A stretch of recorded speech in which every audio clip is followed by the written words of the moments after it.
गजरा सजाबै छी गजरा बैठी के स्कूल पर लगाबै छी गजरा सजाबै छी गजरा बैठी के स्कूल पर पढ़े ला जाय छी कि चढ़े ला जाय छी हसनपुर वाला पुल पर पढ़े ला जाय छी कि चढ़े ला जाय छी हसनपुर वाला पुल पर पढ़े ला जाय छी कि चढ़े ला जाय छी हसनपुर वाला पुल पर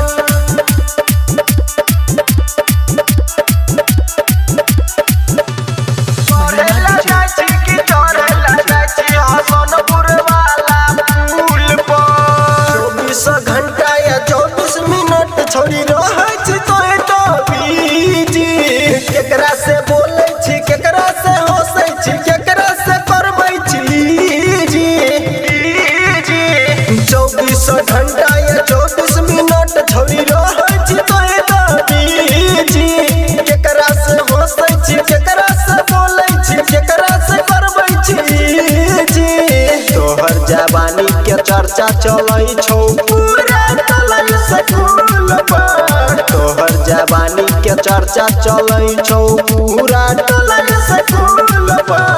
पढ़े ला जाय छी कि चढ़े ला जाय छी हसनपुर वाला पुल पर पढ़े ला जाय छी कि चढ़े ला जाय छी हसनपुर वाला पुल पर पढ़े ला जाय छी कि चढ़े ला जाय छी हसनपुर वाला पुल पर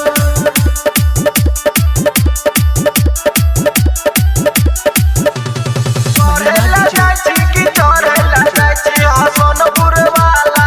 पुल पर दुनू तरफ से लब के पढ़ाई लागत छोरी डेंजर पर हाथे में पेन लगे हाथे में फोन धके मैसेज करे छी मैसेंजर पर